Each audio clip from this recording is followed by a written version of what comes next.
मैं आयुषी चौधरी और आप देख रहे हैं राष्ट्रीय इत्तेफाक का आरआई न्यूज चैनल। ये है राष्ट्रीय इत्तेफाक नेटवर्क। स्थानीय खबरों के लिए देखते रहे राष्ट्रीय इत्तेफाक का आरआई न्यूज चैनल। अब हेडलाइन। अमरोहा में media for piece and progress विषय पर संगोष्ठी का आयोजन, सकारात्मक पत्रकारिता पर जोर। अमरोहा प्रजापिता ब्रह्मकुमारी ऐश्वर्य विश्वविद्यालय के प्रभु संदेश भवन के तत्वावधान में अमरोहा में media for piece and progress विषय पर एक प्रेरणादायी मीडिया संगोष्ठी का आयोजन किया गया। कार्यक्रम में दिल्ली से पधारी वरिष्ठ राजयोग शिक्षिका बीके लता दीदी ने मुख्य वक्ता के रूप में शिरकत की और पत्रकारों तथा मीडिया प्रतिनिधियों को संबोधित किया। उन्होंने अपने संबोधन में कहा कि मीडिया केवल समाचार देने का माध्यम नहीं, बल्कि समाज में सकारात्मक परिवर्तन लाने की एक महान शक्ति है। वर्तमान समय में समाचारों का प्रभाव करोड़ों लोगों के विचारों और जीवन पर सीधे तौर से पड़ता है। यदि मीडिया सकारात्मक, सत्य एवं प्रेरणादायक खबरों को प्राथमिकता दे तो समाज में शांति, सद्भाव, नैतिक मूल्यों और सामाजिक प्रगति को एक नई दिशा मिल सकती है। उन्होंने इस बात पर जोर दिया कि नकारात्मक की उपेक्षा, समाधान, प्रेरणा और मानवीय मूल्यों से जुड़े समाचार समाज को अधिक सशक्त बनाते हैं। बीके लता बहन ने राजयोग मेडिटेशन को मानसिक शक्ति, तनाव मुक्त जीवन तथा सकारात्मक सोच विकसित करने का प्रभावी माध्यम बताया। उन्होंने आह्वान किया कि मीडिया यदि शांति और मानवीय मूल्यों से जुड़े संदेशों को जन जन तक पहुंचाए तो एक श्रेष्ठ और संस्कारित समाज के निर्माण में अपनी महत्वपूर्ण भूमिका निभा सकता है।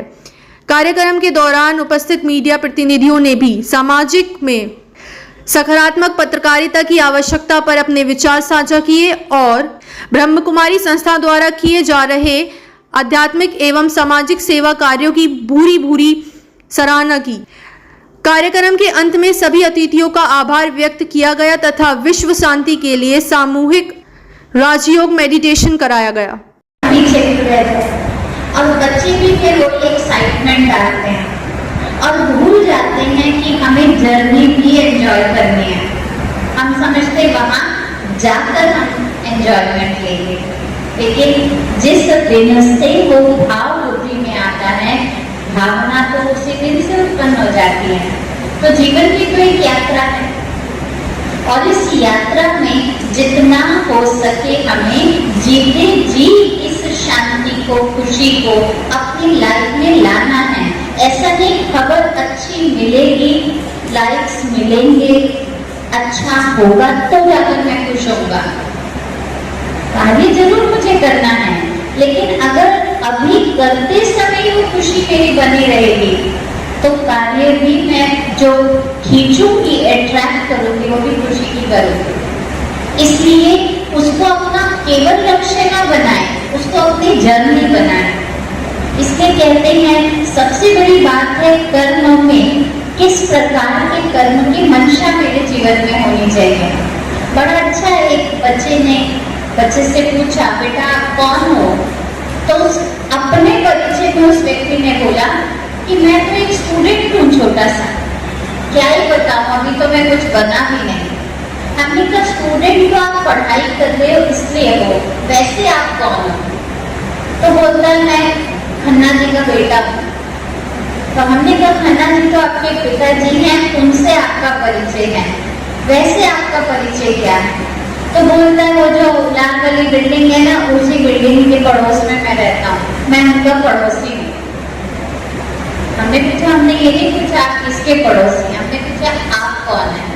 तो व्यक्ति का व्यक्तित्व परिचय के लिए आज क्या रह गया? नाम रह गया, काम रह गया, लोकेशन रह गई या कोई डेजिग्नेशन रह गई। और आप मानेंगे जब हमने दोबारा पूछा आप कौन है तो उस बच्चे ने क्या जवाब दिया होगा? सोच सकते हैं आप में से, उस बेचारे ने नाम बता दिया, पड़ोसी बता दिया, अपना व्यक्तित्व तो बता दिया, अपने पिताजी का नाम बता दिया, फिर भी सेम क्वेश्चन रिपीट हो रहा है। तो ऐसे समय पर उस बच्चे ने आंसर दिया, ध्यान से सुनिएगा, उसने आंसर दिया मैं जो भी हूँ आपको क्या मतलब, मैं जो भी हूँ आपको क्या मतलब। लेकिन वहीं पर एक और समझदार विद्यार्थी बैठा था जिसने बोला मैडम आप भी बता दीजिए मैं कौन हूँ। और बहुत कम लोग होते हैं ऐसी जिज्ञासा रखने वाले जो अपने बारे में किसी के नजरिए से कुछ अच्छा जानना चाहते हैं। और ऐसे ही हमारे भारत देश में बहुत ऐसे महात्मा लोग गाए हुए हैं जिनके नाम से ही उनके काम का परिचय अपने आप प्रत्यक्ष होता है।